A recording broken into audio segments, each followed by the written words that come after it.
हम लोगों को पढ़ना है बायोस्टैटिस्टिक्स। क्या क्या पढ़ना है पहले हम उसको देख लेते हैं। तो सबसे पहले इसमें है इंट्रोडक्शन। सबसे पहले बात करेंगे हम लोग इंट्रोडक्शन की। फिर स्टैटिस्टिक्स क्या है, स्टैटिस्टिक्स का बायोस्टैटिस्टिक्स में क्या रोल है, बायोस्टैटिस्टिक्स के यूज क्या है, डेटा किसे कहते हैं, सैंपल डिजाइन्स क्या होती है, प्रोबेबिलिटी क्या होती है, स्टैटिस्टिकल सिग्निफिकेंस क्या है, कोरिलेशन एंड रिलेशन क्या है, और लास्ट में कंक्लूजन डिफरेंस देखते हैं। आगे बढ़ते हुए एक एक तरीके से सबसे पहले बायो स्टैटिस्टिक्स क्या है। तो इन लोगों ने कहा और केल्विन कि when you can measure what you are speaking about and express it in number, you know something about it. But when you cannot express it in number, your knowledge is measured and unsatisfactory kind.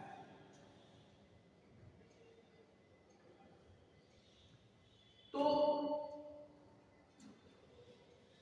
अगर कोई भी treatment हो रहा है और उस treatment में number दिए जाते हैं या नंबर पूछे जाते हैं पेशेंट से, बताओ आपको कितने परसेंट रिलीफ मिला, तो कहता 100% रिलीफ मिला है। तो ये एक सेटिस्फैक्टरी रिजल्ट होता है। वहीं पर अगर 100% रिजल्ट ना हो तो सेटिस्फैक्टरी रिजल्ट नहीं होता। यानी कि रिजल्ट को हम लोग शो कर सकते हैं किसमें, हम लोग शो कर सकते हैं रिजल्ट को वर्ड्स में, और उसमें न्यूमेरिकल वैल्यू मतलब 80%, 30%, 40%, 50%, whatever. So that is called numerical value. When you can express what you are speaking about, इसके बारे में एक्सप्रेशन नंबर, उसको नंबर में एक्सप्रेस करना, you know something about it. But when you cannot express in number, इसका मतलब ये satisfaction। तो ये कहा था लॉर्ड कैल्विन। आगे चलते हैं, लोग आगे चलते हैं। अब ये स्टैटिस्टिक्स वर्ड आया, स्टैटिस्टिक्स जिसका नाम होता है data. In secular is measured और counted fact, a piece of information stated as figure. मतलब क्या, कि कोई भी चीज को फिगर में या नंबर में रिप्रेजेंट कर, इन सिंगुलर इट इज मेजर्ड और काउंटेड फैक्ट, कोई चीज फैक्ट को काउंट करा गया है, और पीस ऑफ इंफॉर्मेशन, किसी इंफॉर्मेशन को दिखाना फिगर के फॉर्म में, इसी को कहा। आगे देखते हैं, ये बात हुई स्टैटिस्टिक की। अब बात करते हैं स्टैटिस्टिक्स की। तो स्टैटिस्टिक्स क्या होता है, ये डेटा क्या होता है, प्यूरम ऑफ द सेम, जो ऊपर बताया गया उसी का प्यूरम। एक डेटा के बारे में था, ये डेटा के बारे में है, तो सिंगल डेटा के बारे में बात करी जाएगी। तो plural of the same stated in more than one figure, यानी किसी चीज को एक से ज्यादा फिगर में रिप्रेजेंट करना कहलाता है स्टैटिस्टिक्स। जैसे हम लोग जानते हैं ग्राफ होते हैं, बार ग्राफ होता है, पाई ग्राफ होता है, इस तरह डिफरेंट टाइप के ग्राफ होते हैं। तो उन ग्राफ में डेटा को रिप्रेजेंट करना ये कहलाता है स्टैटिस्टिक्स। बाकी हम लोग सेंटर पॉइंट भी पढ़ते हैं, तो आगे हम पढ़ेंगे। तो आगे चलते हैं इसमें स्टैटिस्टिक्स या स्टैटिस्टिया, स्टैटिस्टिका। तो स्टैटिस्टा इटालियन वर्ड है, स्टैटिस्टा मतलब स्टेटमैन, और स्टैटिस्टिक जर्मन वर्ड है, इसका मतलब पॉलिटिकल स्टेट, मीनिंग बताई गई यहाँ पे।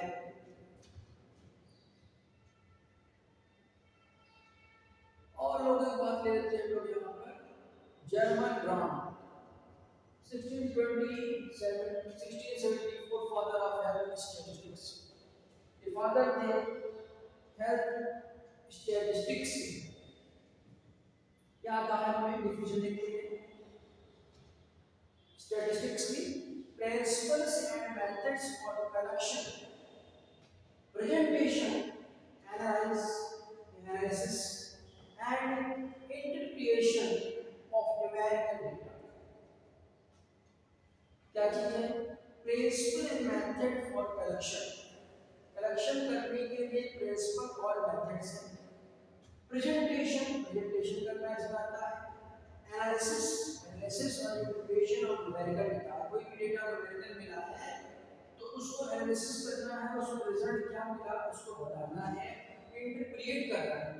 तो principle and method for collection, यदि आप डेटा को कलेक्शन करोगे तो principle and methods for collection पर कर लिया और उसके बाद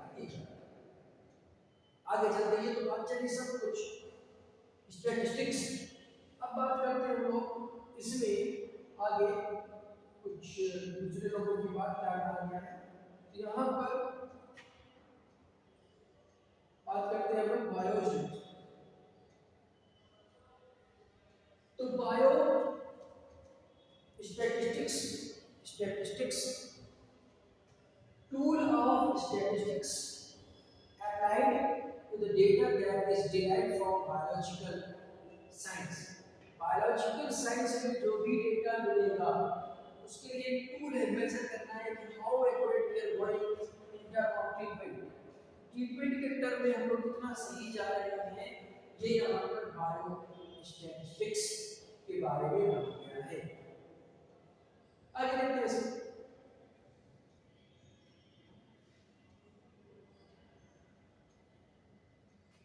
अब यहाँ पे आएगा डिफाइन नॉर्मलसी।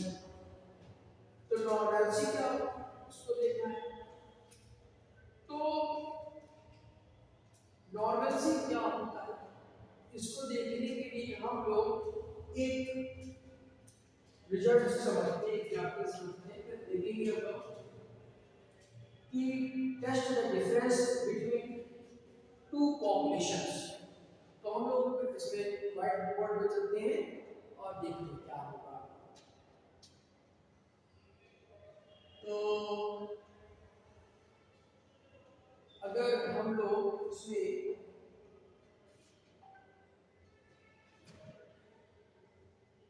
व्हाइट बोर्ड पर चलते हैं और देखते हैं तो मेरे पास है ही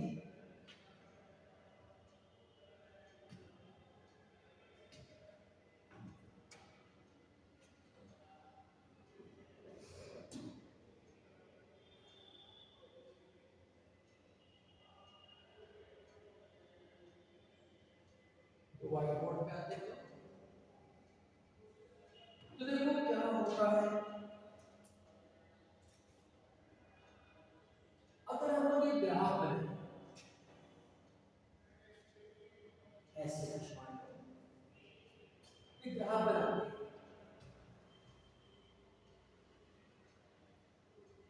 और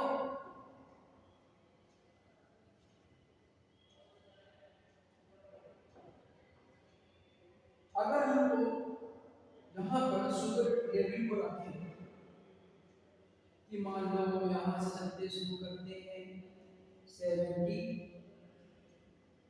78, 85,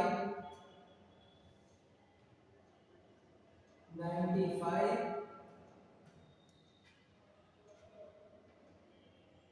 और मान लो 100,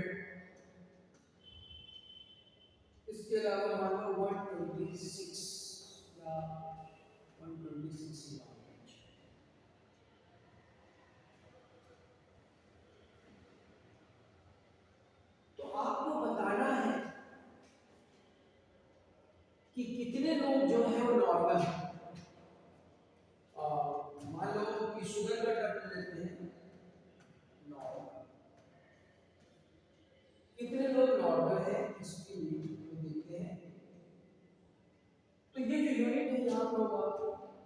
mg पर dl, तो सब में mg पर dl होगा।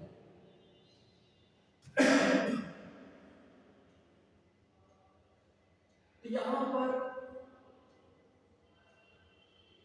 हम लोग क्या करते हैं कि जितने भी लोग हैं जो मान लो 70 से शुरू हुआ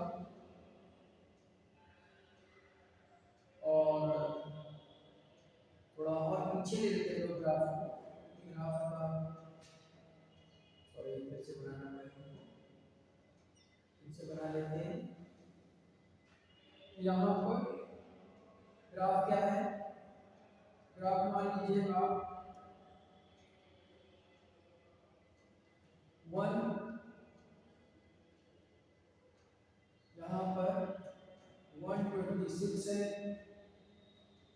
यहाँ पे मान लो 124 है, यहाँ पे मान लो 100 है, यहाँ पे मान लो 70 है, यहाँ पे मान लो 60 है और यहाँ पे मान लो 58।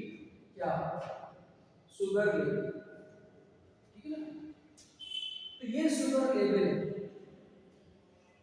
तो इन सब का अगर शुगर लेवल मान लो कि चलो कुछ डेटा हमारे पास ऑलरेडी है तो हम लोग उसी को ही ले लेते हैं। तो लेते हैं और डेटा ले लेते हैं हम लोग सिंपल पहले 78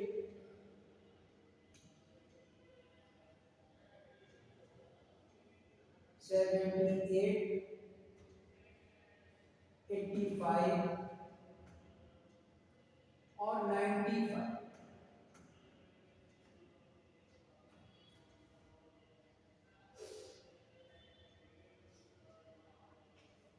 तो देखो होता क्या है कि जो शुगर लेवल होता है वो जनरल 70 to 100 होता है और अगर इसका हम लोग मीन निकालें ये निकलेगा 170 डिवाइडेड बाय 2 या 5 तो 85 आएगा, ठीक है। तो इसमें हम लोग एक ग्राफ बनाते हैं, तो ये 85 के आसपास 85 के आसपास लोग जा रहे हैं और 85 से नीचे शुगर के लोग कम रहेंगे और इधर भी कम रहेंगे। तो कुछ ग्राफ कुछ ऐसे बनेगा बेल से घंटी के शेप में बनेगा ग्राफ। तो इसमें अगर जो है बीचों बीच है पेशेंट, बीचों बीच शुगर लेवल पेशेंट का तो नॉर्मल, लेकिन अगर एक्सट्रीम कॉर्नर पे है, यहाँ पे हो या यहाँ पे हो, एक्सट्रीम कॉर्नर पे है तो चिंता का विषय है। तो क्या है, चिंता का विषय। तो इस तरह के ग्राफ को हम लोग बोलते हैं नॉर्मल सी या बेल ग्राफ, इसको लोग बोलते हैं बेल ग्राफ। और ये इस तरह के रिजल्ट में काम आता है कि जब कोई मीन की बहुत ज्यादा डिफरेंस हो तो हमको बेल ग्राफ बनाना पड़ता है। बेल ग्राफ को हम पता करते हैं कि एक्सट्रीम पे है या नहीं, अगर एक्सट्रीम पे है तो सीवियर है और प्रॉब्लम उसमें। तो उसके लिए क्या होता है, उसके लिए इस तरह के ग्राफ को सिमेट्रिकल ग्राफ भी कहते हैं। इसको लोग सिमेट्रिकल ग्राफ भी कहते हैं। क्यों कहते हैं, इधर भी ऐसा उधर भी ऐसा है, यानी कि शुगर लेवल जो लिमिट वाला है उससे उस तरफ भी उतने होंगे, इस तरफ अगर कहीं बहुत ज्यादा दर्द हो रहा है तो चिंता का विषय है कि क्यों हो रहा है, और कोई पेशेंट एक्सट्रीम पर है तो और भी चिंता का विषय है। तो अगर एक्सट्रीम पर है तो करना क्या होता है, एक टेस्ट होता है जिसे कहते हैं लोग टी टेस्ट, उस टेस्ट को करना पड़ेगा तभी बात बढ़ेगी, वरना बात नहीं बनेगी। तो अब आगे चलते हैं इसमें, ये आप लोग समझे होंगे कि हम लोगों ने किस पॉइंट पढ़ा, नॉर्मल वाले पॉइंट पर पढ़ा था, लेकिन दिखा देते हैं आपको इसे।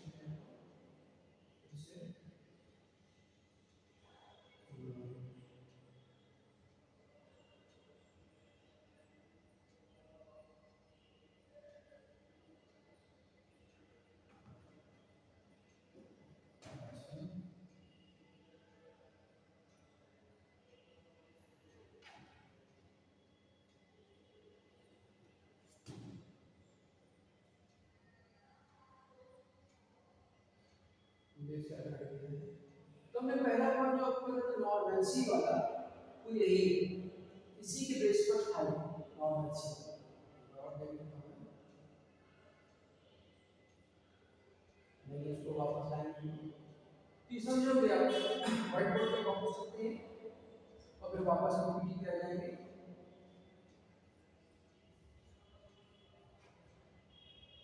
चलते हैं इसमें व्हाइट बोर्ड।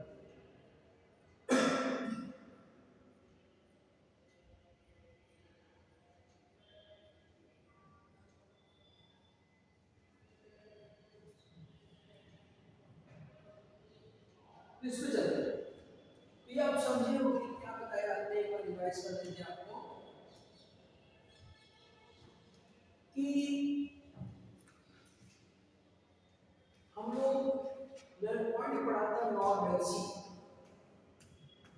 यानी कि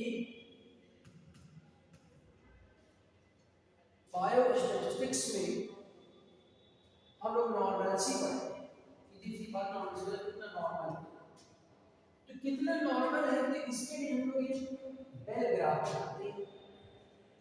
इस बेल ग्राफ में जैसे मान लो हम लोग बना रहे हैं शुगर के लिए, तो शुगर का लेवल नॉर्मली इतना होता है और इसका मीन 85 होता है।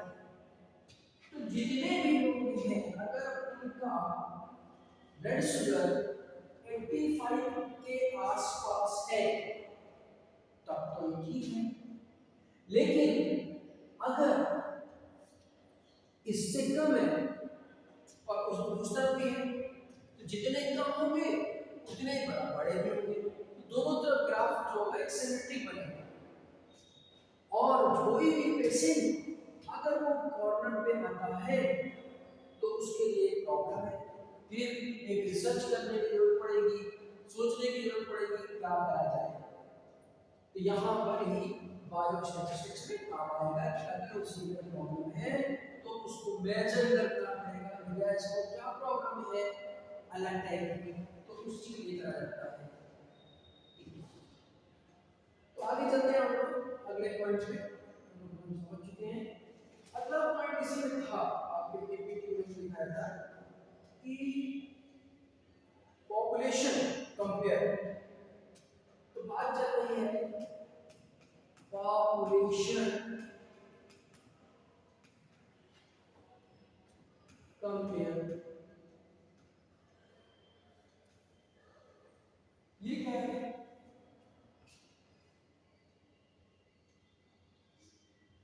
तो टू ग्रुप का कंपेयर, टू ग्रुप का कंपेयर। मान लीजिए आपने ग्रुप बनाया ए, दूसरा ग्रुप बनाया बी, इसको हम दो तरह के ग्रुप होते हैं, टू ग्रुप इंडिपेंडेंट या खाली ग्रुप भी बोल सकते हो। एक होता है इंडिपेंडेंट, इंडिपेंडेंट, और एक होता है डिपेंडेंट,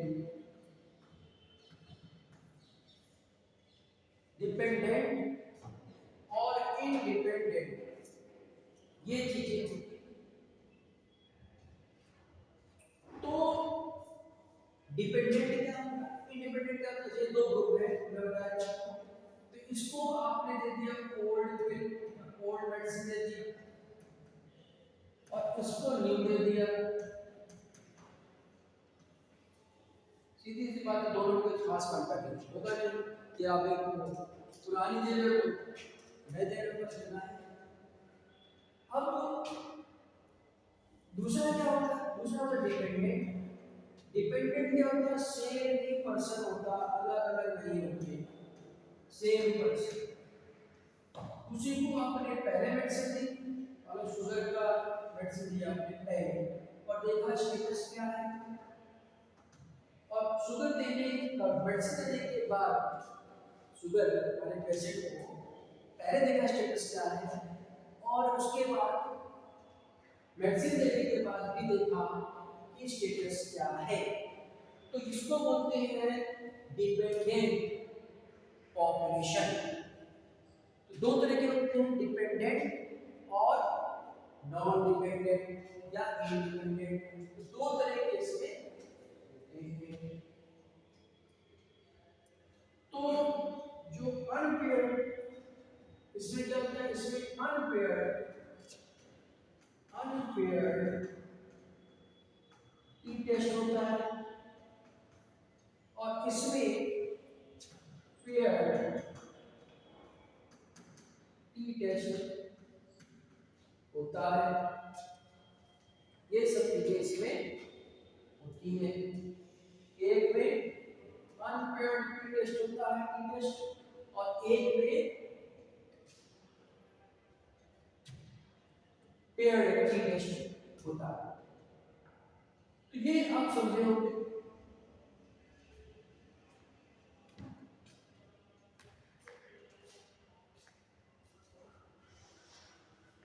आगे देखते हैं हम लोग बायोस्टैटिस्टिक्स में कुछ फॉर्मूले होते हैं, कुछ जिक्र कर लेते हैं हम लोग।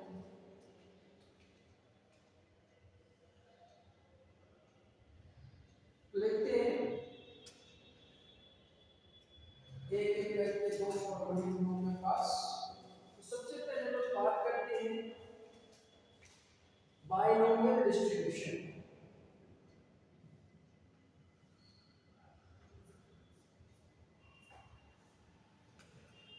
बाइनोमियल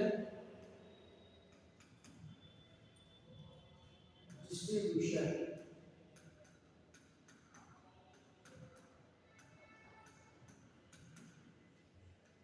बाइनोमियल डिस्ट्रीब्यूशन क्या होता है, और देख लेते हैं फॉर्मूला। इसमें हम बात को मेरे लगाएंगे, x is equal to r NCR PR Q N minus R। यहाँ पे कौन सी क्या चीज इसको देख लेते हैं, where n is equal to total number of trials, total number of trials or event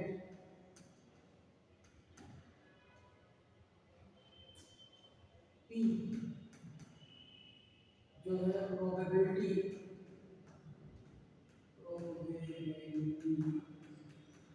है ऑफ सक्सेस की,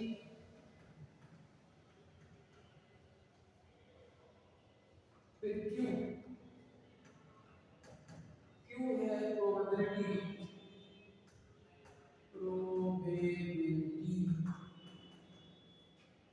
ऑफ फेल्योर की,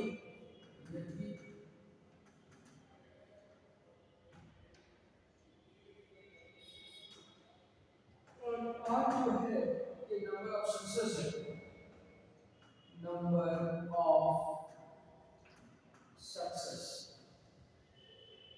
ये इसमें कुछ और भी फॉर्मूला इसको लिख लो, P plus Q is equal to 1। तो सीधी सी बात है, यहाँ से Q इज इक्वल टू हो जाएगा 1 माइनस P 1 माइनस टी।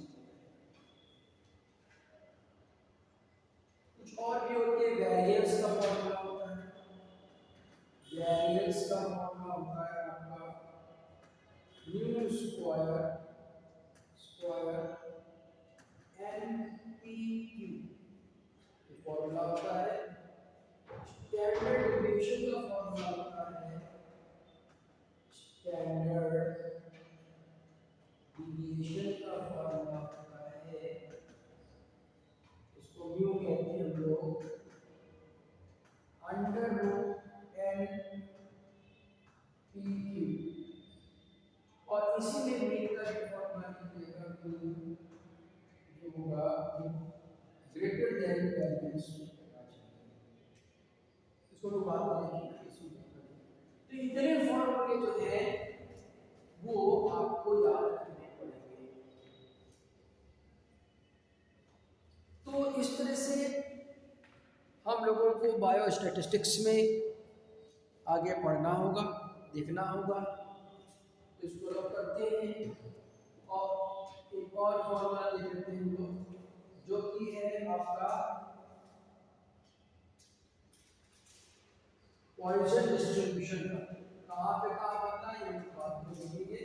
अभी फिलहाल पॉइसन डिस्ट्रीब्यूशन का फॉर्मूला देखिए क्या है। तो आपको यहाँ पे लिखना है Poisson distribution.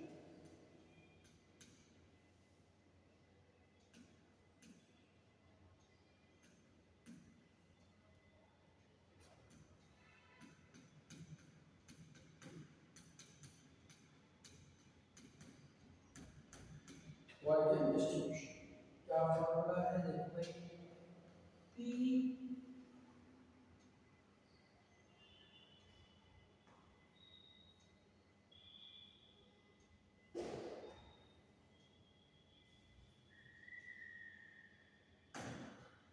P is equal to, यहाँ पे P x is equal to R is equal to e to the power minus lambda, lambda to the power minus r upon r का factorial, where p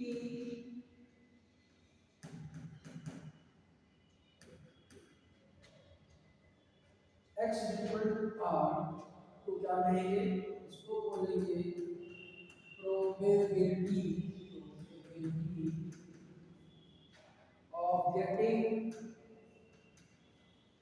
of getting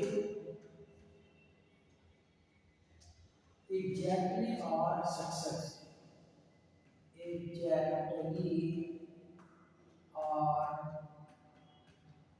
success।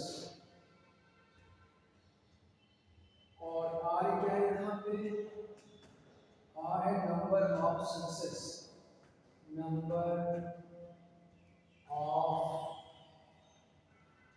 Success.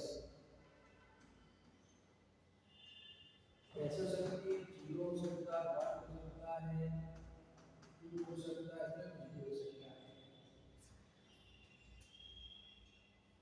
तो इस तरह से आपको formula याद रखना है और उन्हीं को हम लोग यूज करेंगे आगे।